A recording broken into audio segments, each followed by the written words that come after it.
सब पूरी दुनिया के मुसलमान गाज़ा की फ़िक्र करते थे।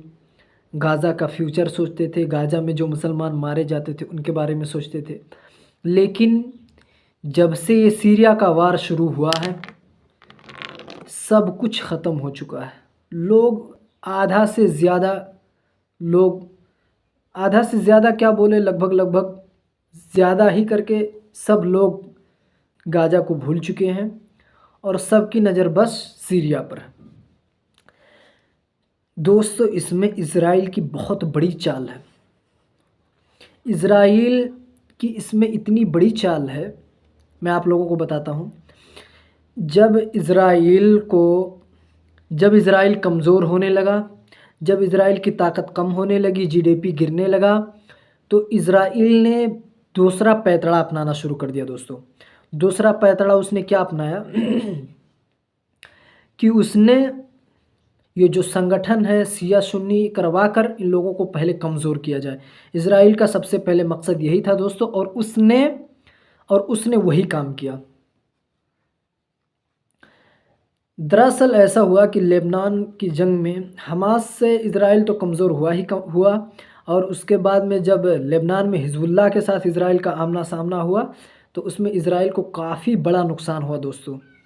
और उस नुकसान के बाद इज़राइल को ये पता चल गया, इतने सारे सैनिक भी मारे गए, करीबन 100 से ऊपर, और कितना इज़राइल को पता चल गया कि अब कुछ ना कुछ करना पड़ेगा।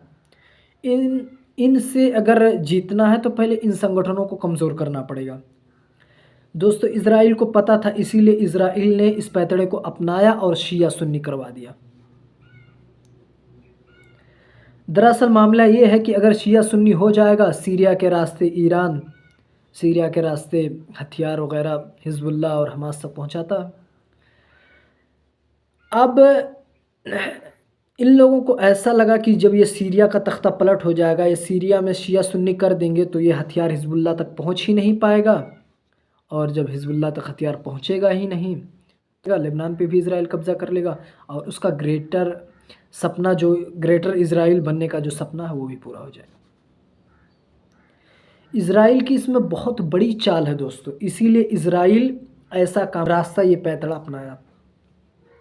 दरअसल वो लोग यहूदी हैं ही, आप लोगों को पता है, उन लोगों का काम ही पहले से यही था और उन्होंने आज भी वही चीज़ अपनाया। लेकिन इसमें हम मुसलमानों को गौर करना चाहिए कि कम से कम शिया भी है, मान लो शिया भी हैं, लेकिन कम से कम यहूदी से तो बेहतर है वो। चलो उस खातिर भी ना तो कम से कम अपने गाज़ा में जो मुसलमान मारे जा रहे हैं उन लोगों के खातिर ही कुछ सब्र कर लेते।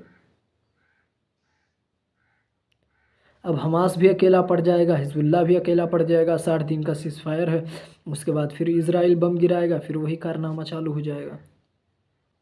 ये इज़राइल की बहुत बड़ी चाल है दोस्तों। और यहीं पर भी नहीं, इसके बाद इज़राइल सीरिया, लेबनान, जॉर्डन, उसके बाद में जॉर्डन के बाद सऊदी अरब का कुछ हिस्सा, ये मिला के उसको वो लोग एक साजिश से चल रहे हैं, एक पूरा मैप के साथ कि इतना हम लोगों को अपने पास लेना है। उसके बाद इज़राइल का ग्रेटर सपना पूरा हुआ।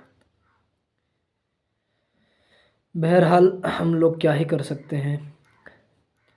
मैं सभी मुसलमान भाइयों से कहूँगा कि इज़राइल